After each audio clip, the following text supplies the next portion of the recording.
what's up, everybody? Welcome back. This is Take It to the Hizzy Fantasy Football, back for Season 2 in 2020. We got a new year, new crew. I'm Justin Bruni, your host. This is Nick Davis, our new addition to the team. He's our current web editor, a writer for us. He's on the show, and we're lucky to have him. Welcome aboard, Nick. Thank you for having me, Justin. Just want to give a quick shout out to my Uncle Ruben. He inspired me as a young kid to do this, talking to me about Maryland sports, Juan Dixon and Steve Blake. So back in the day. Now I'm actually doing it for fun. So, thank you, and I'm glad to be here. Shout out to uncles. I love it. I love it. Nick has a previous job writing before for sports, right? You want to talk about that a little bit? Yeah, I actually wrote for a site and, kind of went up the ranks pretty quickly. Did writing, did editing, did recruiting, but also, kind of learned how to do like SEO and stuff. So, took that knowledge and started, being able to help Justin with his site. So just glad to be able to incorporate all the knowledge that I learned before. Yeah, we're lucky to have you. Really appreciate it, Nick. We also have Imran Khan joining our team. He'll be joining us on tape in the coming weeks, but you can find his articles on our website, tothehizzy.com. Right now, go ahead and smash the like button, share the video. Really appreciate it either way. Check out our website, tothehizzy.com. You can find all of our information there about fantasy and prop bets. We got a good amount on the board today for you, 6 good topics. We're going to lead off with Melvin Gordon versus Philip Lindsay here. I'm really bullish on Melvin Gordon this season. A guy that I really like in some draft strategies, like zero running back to start off. He's someone that you can grab in the 4th and 5th round. Or if you want to go running back heavy, he's a running back that you can plug into your flex spot. If you want to get really bullish on running backs early on. And he can be used to really leverage your roster this year. I think Nick is a little bit more on Philip Lindsay in that backfield. What do you think, Nick? Yeah, I like Philip Lindsay, the hometown kid. He actually has shown a lot more durability than Melvin Gordon. The past 2 seasons, played 15 games in his first season, and then started 16 in his second season, and he has gotten over 1,000 yards for both of the seasons he's played. I'm really bullish on him because Melvin Gordon hasn't even eclipsed 900 in the past 2 seasons.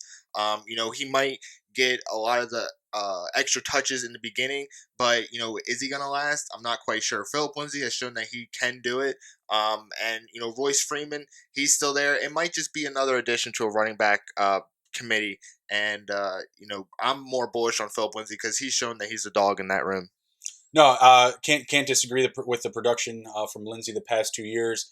The big factor for me is he just hasn't had a traditional 3-down back in the locker room with him, right?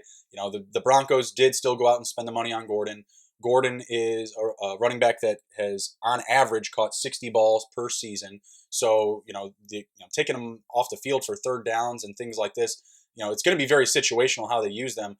I do see them using, both Lindsay and Gordon on the field, same time, whether it's a pistol, wishbone, whatever they're running. This is still a run-heavy team. The Broncos ran the ball 14th most last year. I do think it's going to be a concentration for them this coming season. Still have a young QB there in Drew Lock. Don't want to put all the pressure in the world on him. Despite the fact that really all the success is going to be predicated on him, right? They have all the weapons there. They have a running game. They have receivers. They have a good O-line. Everybody's going to be looking to this kid for production and to win some games, right? I think they're going to lean on Gordon and Lindsay a little bit more to take the pressure off of him, not lean on him too much. And within that, I think that Gordon eats more and more touches as the season goes on. I think you're right to start the year. Maybe Lindsay is getting more touches, maybe even vulturing a few off the goal line. But I just feel like the talent is just going to rise to the top. Come week 7, week 8, Gordon's going to be getting 18 plus touches a game. I do hope that happens. The one thing I am worried about, no matter who's running the ball, is the offensive line. It isn't the best offensive line in the world. Garrett Bowles has a lot of false starts. He's really got to get it together mentally. He has all the physical tools. Elway has stocked up the covers for Drew Lock to succeed. But there needs to be protection, and there needs to be someone to open up the holes for the running backs. So I think that's the only thing really holding back both these guys. But, if they all put it together, it could be a real high-flying offense for sure. Yeah, a poor offensive line play would put me more towards Gordon, if anything. I think Lindsay averaged about like 3.7, 3.8 a carry last year. Do we have that up? Yeah, last year he averaged actually per attempt he averaged 4.5 4.5. Philip Lindsay 4.5 last year. per attempt. Yeah. Oh, that's a lot better than what I suspected. With poor offensive line play, I would still predicate the Gordon having more value. He would catch more balls in those scenarios, more pressure on lock, getting more balls out to like Noah Fant, Jerry Jeudy, Melvin Gordon. Those guys that can get something out of the backfield pretty quick. 4.5. I had him on my fantasy team last year. It didn't feel like 4.5. Goodness. I'm looking at Pro Football Reference right now. Yeah, It's yeah, 4.5 and per attempt, and then per rush it's 5.6. Yeah, I had Philip Lindsay last year in fantasy, and there were some big weeks and there were some really low weeks as well. I had him in a league where I was not bullish on running backs early on. I was the last person in that draft of running back, and it was Derrick Henry. And then right after the round after that, I took Philip Lindsay. He didn't win me a championship, so maybe I'm just a little bit more sour. I mean, you can get Lindsay a few rounds, behind Gordon, maybe even 3 or 4 rounds behind Gordon. In the last mock draft that Take It to the Hizzy participated in, Melvin Gordon was taken in the 4th round, towards the middle, and Philip Lindsay was drafted at the end of the 9th round. So there's some discrepancy there. I feel like Lindsay can be grabbed at more value, especially with Gordon not having finished the past 2 seasons. So that's the one thing I'm really worried about is the injuries, because everybody knows that the NFL week to week, anybody can be taken out by anything, even non-contact, and those are the worst ones. So, Melvin Gordon, I'm kind of, bearish on that, but I do think that Philip Lindsay could help your team get those points that could fill in to get you closer to that win weekly. Yeah, I mean, if you're drafting Lindsay in one of those spots, he's going to be a flex player, right? Like he's going to be in your flex spot. He's probably not starting for you week 1 unless you got really aggressive going after a quarterback in the 1st or 2nd round, and then like really attacking wide receivers heavy and just completely disregarding the running back position. I see it more and more every year. So Lindsay may be your guy. It's just that I don't want to be dependent on a 9th or 10th round running back being my starting running back, or relying on those points every week. And of course, it's going to rely on your scoring format in fantasy, right? In standard, I think who are you going to take in standard? In standard, I'm gonna go actually more towards Gordon, because he does more. Exactly. He gets more yards per reception, so that will fill in the points for you. Exactly. But even within that, like I say, okay, standard, go with Gordon. Standard, go with Gordon. Gordon still puts up, like I said, on average 60 catches per year. Lindsay has, I think, 35 back to back in 2 seasons. Back to back receptions, 35. The last 2 seasons for Melvin was 52 and 42, or 50 and 42. Sorry, 50 with Austin Eckler there. Yeah, that's with Austin Eckler there, a running back who he was splitting a backfield with, who but totaled 1,500 yards last season. That's what Melvin Gordon was dealing with. I just feel like they're going to let him off the leash a little bit more this year, not make him feel like he's constantly battling for touches, and it'll be. I do believe it's going to be based off of him, producing numbers. Right? He's going to get on the field. He's going to look good. They're just going to give him the ball more. That's it. That's how I feel about it. Yeah, I get you. All right, very good. So yeah, we got Gordon. I have Gordon at running back 15. Philip Lindsay at running back 38. So there's some differential there. I'm sure there's some availability for movement for Lindsay to come up the board on those numbers. I feel like that's a pretty safe spot for Gordon for me. I actually have him ahead of a couple other guys that people are taking. So yeah. Next up, I actually wrote this article about Cam Akers. I think that Cam Akers is the rookie running back to watch, almost like Ella Carta or Ella Josh Jacobs.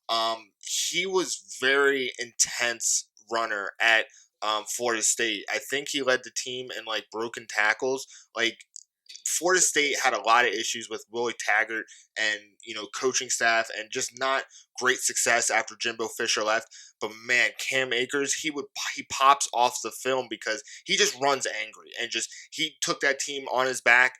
He didn't get really many national accolades, but the ACC did give him 2nd and 3rd team, which honestly I think he should have been 1st team all 4 years. But that's how the cookie crumbles in college football. If your team doesn't have high success, then you're not going to have those individual accolades. But he's falling into the perfect situation in Los Angeles with Sean McVay as a coach, and really Todd Gurley's gone. I mean, there's really no one there with the pedigree that he's coming in with. They're going to give him every opportunity to succeed, and I just think that he's what the team is looking for. Just that another gadget that doesn't have arthritis in his knee. That's not a week-to-week worry on if he's going to get the ball or not. They're going to feed him, and he's going to perform for sure. So I'm I'm highly bullish on Cam Akers this year. So yeah, Akers is my running back 25. Someone that I'm really confident in this year. He's in a great situation in that backfield with the Rams. I have him in the mix of guys like Le'Veon Bell at 24 for running backs, and I would still probably pop Akers over him. Like Nick said, it's a very, very good situation for him. I'm not buying into all the backfield hype. Sean McVay talking up a four-man committee. I'm just not buying it. Another situation like with Melvin Gordon. Once Akers is on the field, he's putting up yards, he's putting up production. He's going to stay on the field. Sure, are there some doubts there because of these other guys are in the room? Yeah, they're there.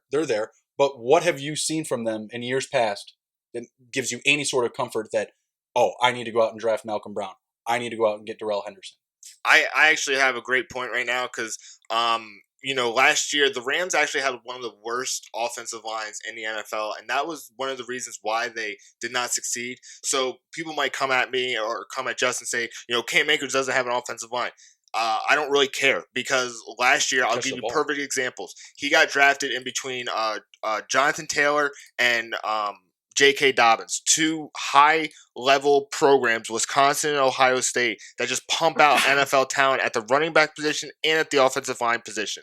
So Akers, when he rushed for the 32nd most rushing yards in the NCAA last year, Florida State had the 95th rushing attack in the NCAA. That's horrible. But that means that, to give a little perspective, Taylor and Dobbins tied for third most rushing yards individually.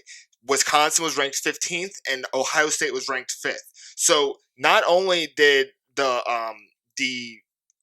Wisconsin and Ohio State rush when Dobbins and Taylor wasn't on the field, Akers basically carried Florida State's rushing attack. He doesn't need an offensive line. You'll see when you look at the tape, he just runs through the holes and just blasts whatever linebacker's just waiting for him, like a literal ram. It's amazing to watch. I loved watching him. He's one of my favorite players, and he doesn't need any help to succeed.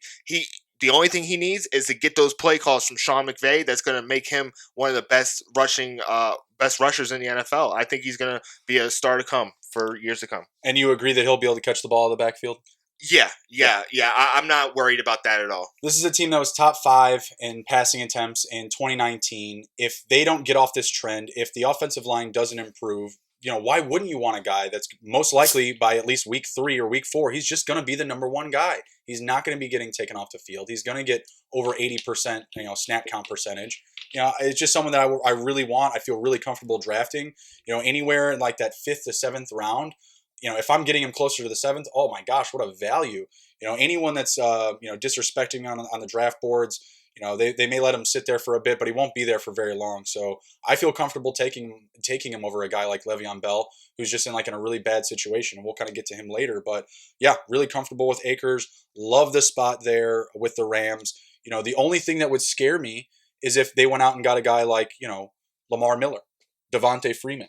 That's the only thing that would hold me back from, reaching for Cam Akers. I would easily reach for him in the 4th or 5th round, if things are getting really tight at the running back position, because that's the reality of football drafts or fantasy drafts is, you can literally have 7 or 8 running backs go like that. If everybody sees them falling off the shelf, they're going to get theirs. So definitely someone to look out for in the middle rounds. We're really excited about him. Hopefully we gave you some reasons to be excited about him as well.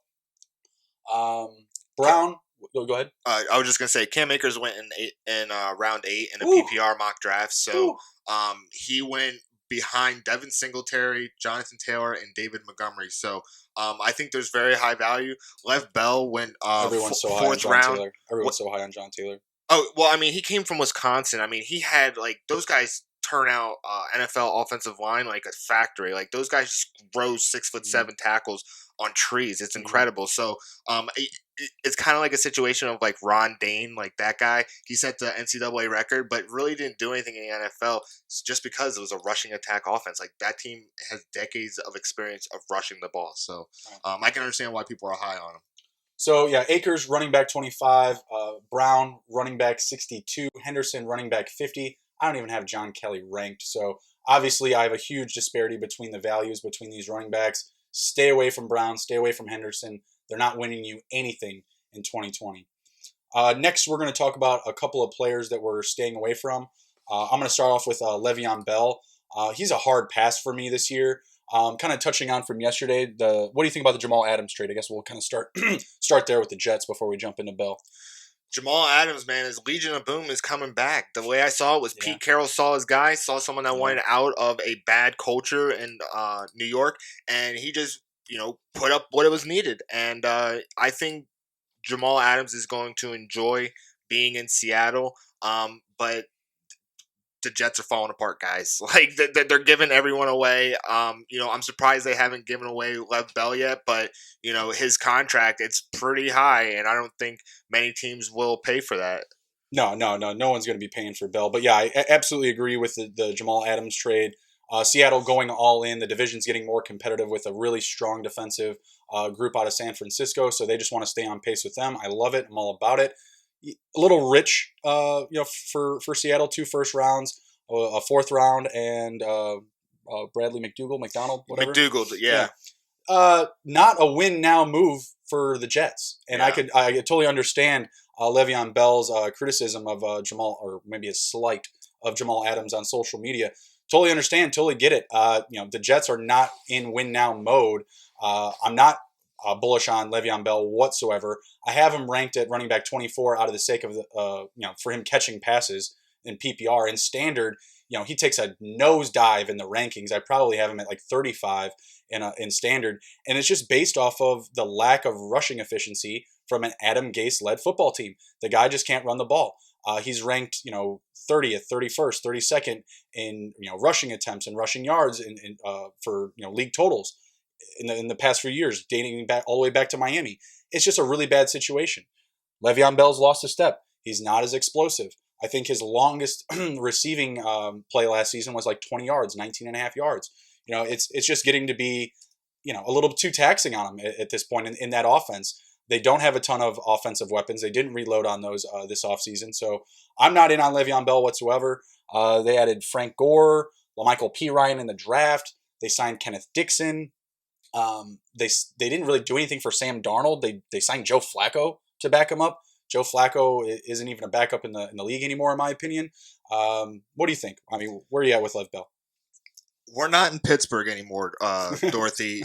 One of the things that I used to watch a lot of Pittsburgh games because one of my friends is a Pittsburgh Steelers fan. So I watched a lot of Lev Bell, early on in his career. He's a very patient runner. But Pittsburgh also has a bunch of gorillas on the line that just maul people. And those guys are vicious and physical. We are in New York. These guys are not the same caliber. So that patient kind of running doesn't work in New York because those guys aren't mauling people to get you forward. They aren't fighting for yards in front of you. You're going to have to hit the hole hard and get those yards and fall forward 3 more yards because those patient openings aren't happening anymore. He's fallen off a cliff, basically. His last year that he actually played had almost 1,300 rushing yards. The last year didn't even have 800. That's a real big difference.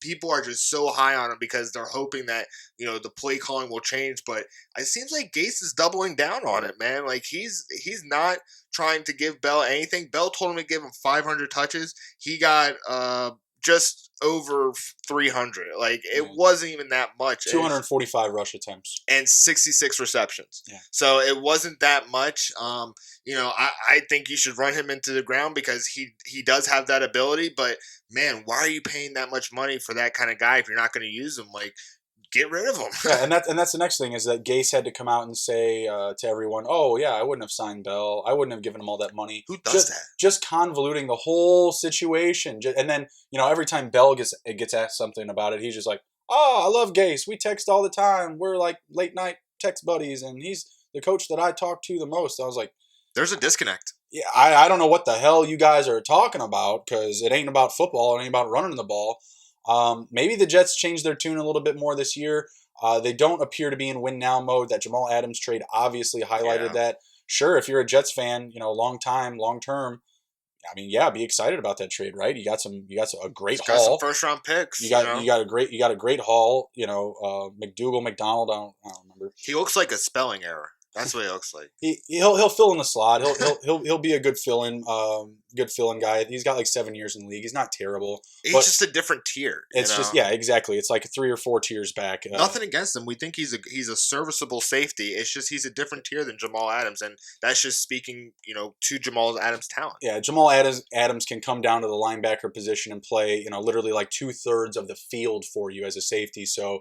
And obviously was a huge difference maker. How many games did the Jets win last year? Was it 6? Let me look it up. Pull it up really. I think it was 6 wins last year. Kind of a similar situation to my Chicago. 7 wins last year? Yeah. 7 wins that defense was able to grab them last year. That is absolutely crazy. With the loss of Leonard Williams, too, who's top pick. Yeah, that's crazy. And to have the lack of efficiency on offense when you have a guy like Le'Veon Bell there and you're not using him, yeah, there's nothing that's going to change my mind about grabbing Bell this year. Even if they signed Antonio Brown, someone that could just completely open up the offense, open up the field for the Jets. No, I'm staying away. No, not touching Bell this year. What you gonna grab him anywhere? No, I'm very hard pass for me.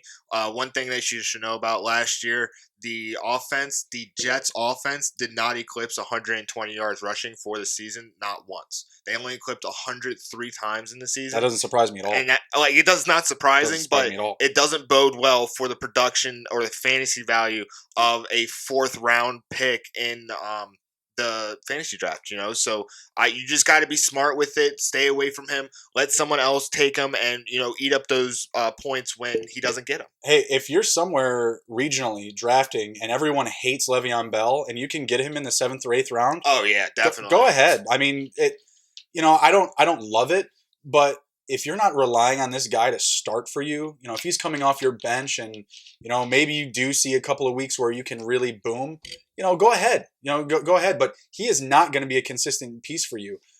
If I'm drafting Le'Veon Bell, it is in hopes that he blows up his first 2 weeks and I can trade him instantly. That's literally all. Like that's as far as he's going to get you. Like that's the most value, in my opinion, is he's going to get you is grabbing him. As soon as he booms, he's gone. Like that. That's it. He's going to have to break open some huge yardage. Like, he's not going to have play calls for him. Happen. He's just going to have to break, 70 yarders for the fantasy production of, an early running back taken. So, that's just way too high of a, wish for Le'Veon Bell based on the information that we see. Yeah, absolutely. Again, got him at running back 24. I think potentially, he should be maybe 3 or 4 spots back. But you got to respect the pass catching in PPR. Who's your guy to avoid this year, Nick? I hate to say this, but my guy to avoid is Terry McLaurin. He was a revelation for Washington last year as a rookie receiver. Probably, I think it was the best rookie receiving season since Rod Gardner in 2001. And, if you watched Washington since then, you know what happened to Rod. He didn't really pan out too well. So the one thing I really don't like is it's a new offensive system. And last year, the Washington quarterbacks, they basically split the time right down the middle. He had a lot more success early on in the season when it was Case Keenum, because Case Keenum is an NFL quarterback. Dwayne Haskins, he's still learning the NFL. He might come into shape and stuff like that. That's perfectly fine. But we have to think about it mentally. There's a new playbook coming in. He didn't exactly do great last year. He didn't set the world on fire, even though everybody touted his experience. And even when he was trying to pass to Terry McLaurin, there were some passes where I was just like, where's the chemistry at? Didn't you guys play last year? I'm just not really bullish on him. I mean, he's going to be a great receiver for years to come in Washington. I definitely believe that he has the talent. It's just this year, it's a lot of transition. There's a lot of distractions outside of just what's going on for football. I just don't see the success happening for him. And I want him to succeed. I mean, he was great to watch. We saw him Monday night against the Bears, which was really cool. I think he scored a touchdown there. He scored a touchdown. Yeah, exactly. And I had him in my fantasy team because he was one of those flyers that I took early in the year, because one of the rules that I have is take a rookie receiver as a flyer later in the rounds when you're just trying to fill your roster. He was the one that I chose because I was like, oh man, I'll be able to watch him every week, And it ended up panning out. But towards the end of the season, as Haskins came on, and it was more towards away from Keenum and towards Haskins, his production kind of fell off. Like, he still got touchdowns, but he didn't. I don't think he eclipsed 100 yards in the second half of the season. So I'm just not bullish on him this year. Maybe 2-3 years down the road, he'll definitely be an option. I just don't see the support around him right now, though. Yeah, for me, I'm a little bit more bullish on McLaurin this year, and that's just because there's no one else to catch the ball, right? The efficiency is not there, but the volume is. Situation I would compare it to, Davante Parker from last year. The Redskins could be down in all of these games, right? Who's their backup quarterback behind Haskins? Kyle Allen, and Alex Smith, technically. Technically, half of Alex Smith. He's cleared for football. Did you see his leg though, man? I've seen it looks really bad. Like, I would not want to play football with that. It's kind of cool. It's kind of cool. I like it. I think it's cool that he's back and stuff. But it's creepy, and I want to, and I kind of want to poke his leg, but I'm not going to do that.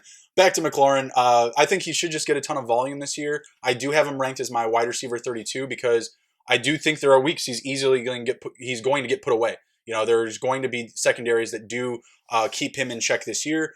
You mentioned the week 3 Monday Night Football game that we went to. McLaurin did score a touchdown.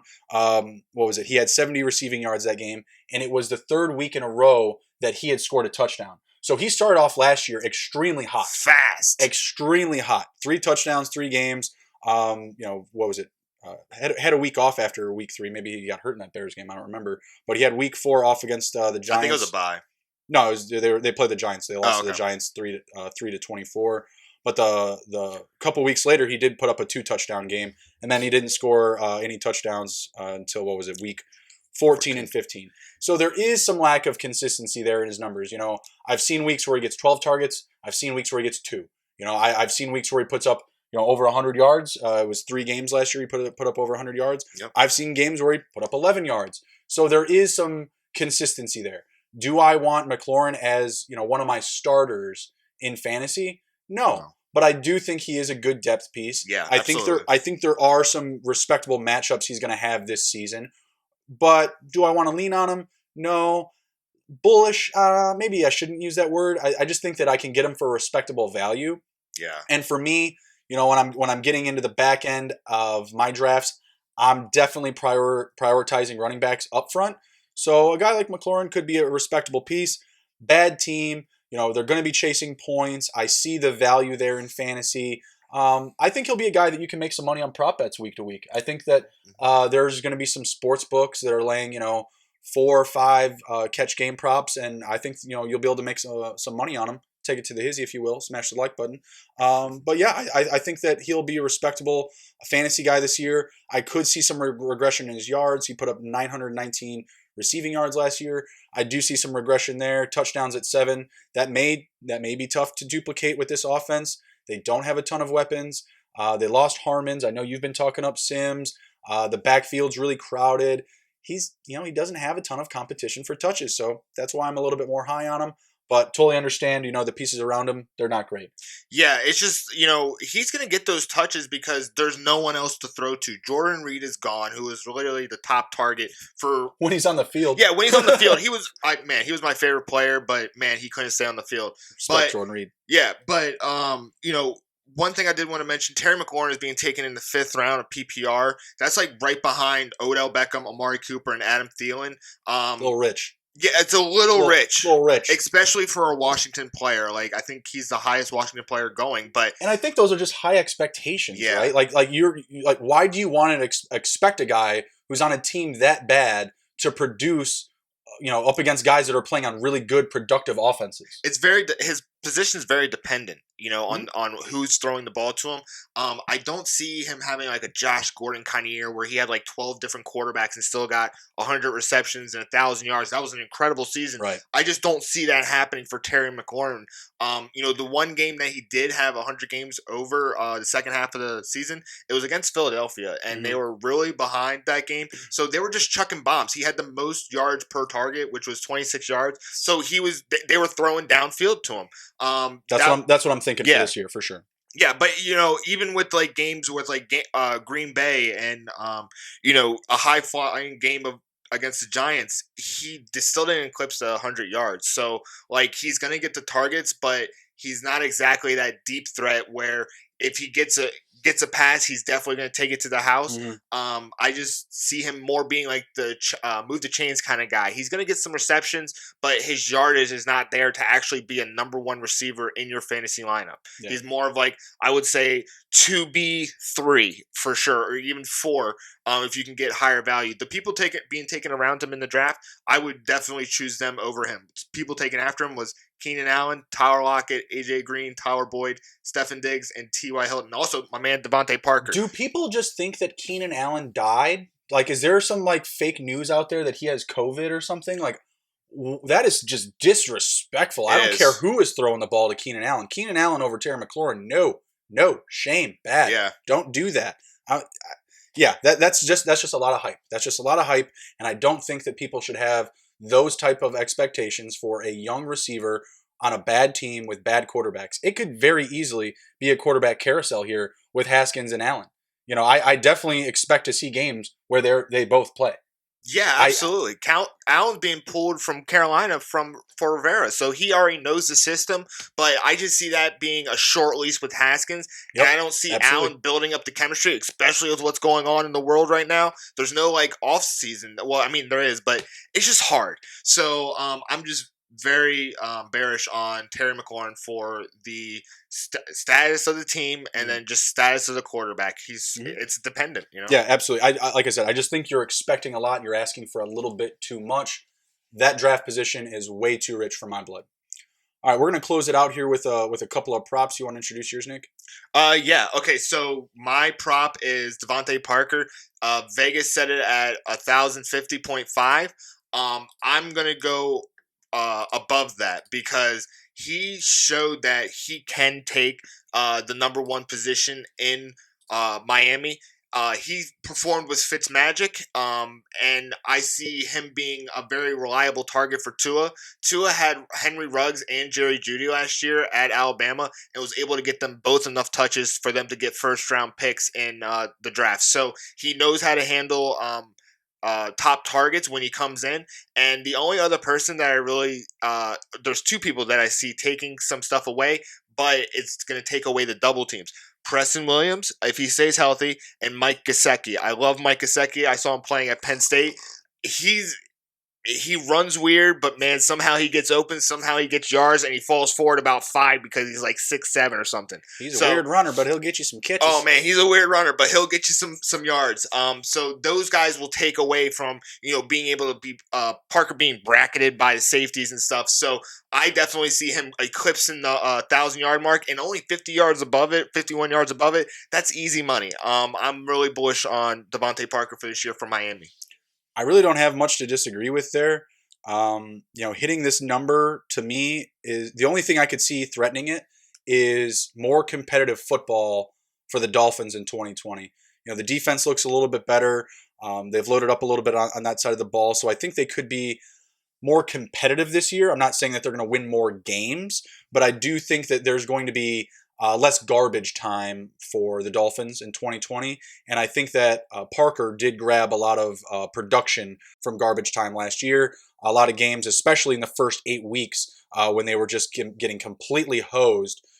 He wasn't getting double bracketed. He wasn't getting double coverage because no defense needed to do anything other than get on the field and get off the field against the Dolphins offense. That's like literally all it was. It was like a revolving door. They're on, they're off. They're on, they're off. It was very, very simple. But Parker was cleaning up any and all of that production. Now they have a couple more running backs. They got Jordan Howard. They got Matt Breida. You already mentioned, Williams, Gesicki. Both of those guys are healthy.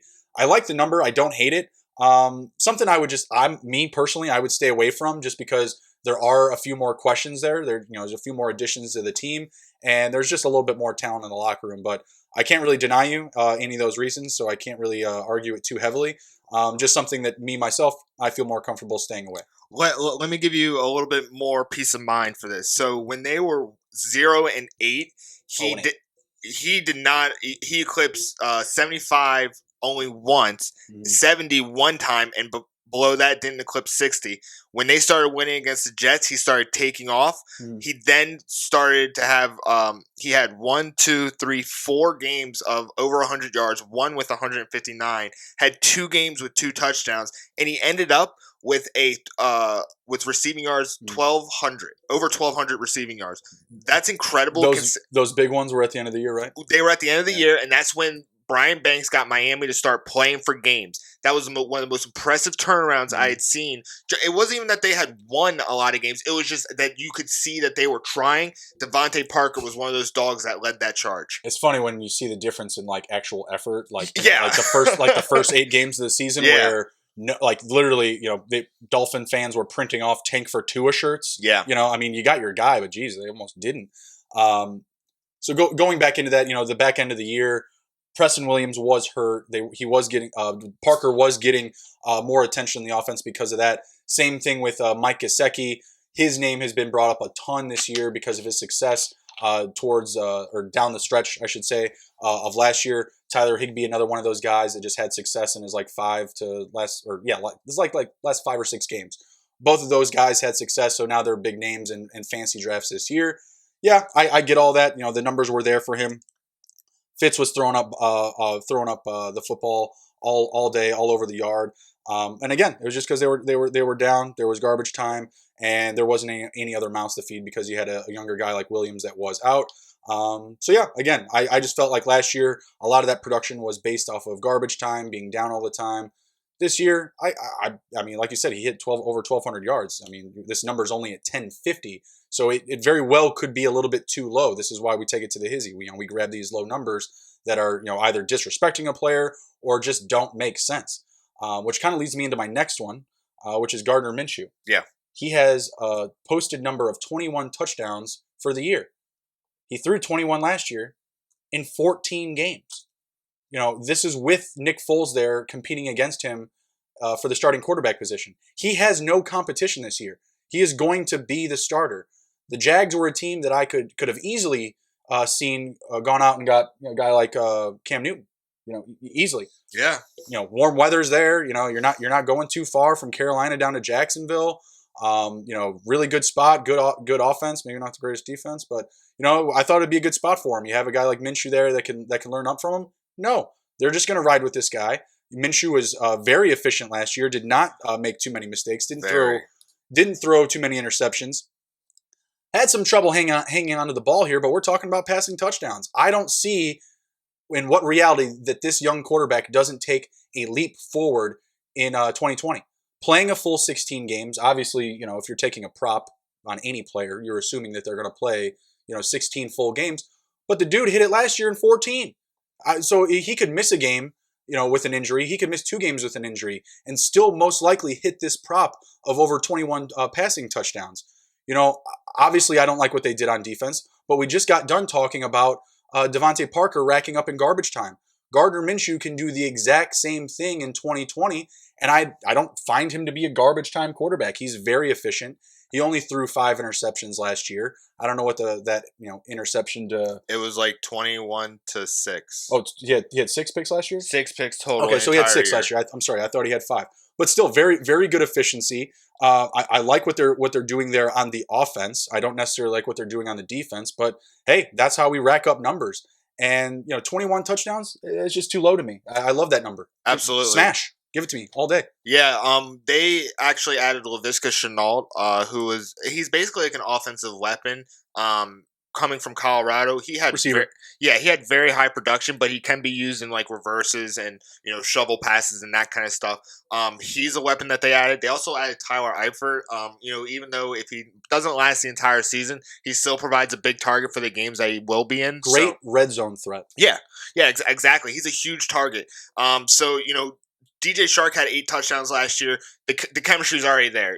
He's going to be the number 1 receiver. D.D. Westbrook, he is a young up and coming receiver. Just needs to get a little bit more chemistry to get those He's good. production. Yeah, he's good. He won the Blicknikoff Award as a junior, I believe, at Oklahoma. So he's really good. Just needs to fall into more of a rhythm. But he got 101 targets last year. So, let's get some more catches and, we'll definitely get those yardage. So I see it definitely happening for him too. They've put enough weapons around him. Like you mentioned, Chenal, Eifer. They went out and grabbed Chris Thompson from your Redskins. They got a scat back there that, Minshew, he's an impromptu quarterback, behind the offensive line. He's a dancer back there, He's running around finding the holes.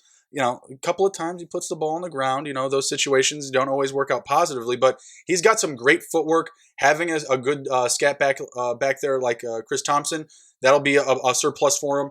And yeah, all the options: Shark, Westbrook. They added Eifer. I'm not too bullish on him this year. They still have Shaughnessy. I'm not sure if they still. I remember they had some connections last year, so I wasn't quite sure about that. But yeah. Yeah, he was a plug and play guy, touchdown dependent type of tight end. But yeah, he has all the weapons there. Has a couple more games to play in with Foles not being there. So I'm all over Minshew in that prop this year. 21 touchdowns is just too low. And then also Leonard Fournette. I mean, he's kind of a disappointment, in my eyes, because I've drafted him a couple years being like, oh man, he's going to carry my team, and he gets like 70-yard runs and then nothing for the rest of the season. Or rest of the game. So I don't see Fournette falling into a rhythm where he's going to get like a consistent offensive rushing load that's going to take away from Minshew's passing. It's not like they're going to rely on Fournette to carry them to a win. He only gets 4.3 yards per attempt. It's just kind of like he's not as explosive as his potential shows. So he's not going to be leaned on as much as Gardner Minshew, who has shown in the NFL he can perform. So I'm okay with this. Leonard Fournette, by the way, 1,150 rushing yards last season. Pretty solid, pretty respectable. Only 3 rushing touchdowns. Terrible. So that just goes to show you how much, or the lack of efficiency, I should say, on the offensive line, and how much they still may need to lean on the pass for scoring and just efficiency alike. It's almost like a Julio Jones situation with touchdowns at the running back position. Like, why isn't the big Leonard Fournette getting those red zone touchdowns? Those are probably going to go to Eifer, O'Shaughnessy, even Chark. They can't rely on Fournette in those red zones, so that's going to give those passing touchdown opportunities to Minshew. I mean, if he plays 16 games, I see him getting possibly 25, 30 touchdowns. He can get 30 he can get 30 touchdowns in this offense. Passing the ball. Absolutely for Minshew. Fournette last year also had 76 catches, the highest of his career. That was really good. I was impressed with that. But no receiving touchdowns. But again, it just shows you, the potentially how much this team is going to have to lean on the pass because of their lack of production on the offensive line. Yep. All right, absolutely. Well, guys, that's all of our topics for today. This was Take It to the Hizzy, TITTH number 28. Really appreciate you stopping by and joining us. Share, smash the like button, and we hope to see you next time. Keep coming back. We'll have another show out probably in a handful of days or so, maybe less. And we look forward to talking to you guys some more about some football, fantasy, props, bets. If there's anything that you have for us, anything you want to hear us talk about, comment, share, DM us, whatever. You got anything, Nick? Nope. Just look out for our articles. We're always pushing them out. We love, giving into discussions even inside of our groups that we're in. So definitely look out for our articles, and we're always willing to have a discussion, So, thank you for watching, and, have a great day. We'll see you guys next time. Take care. Be good. Take it to the Hizzy. See you.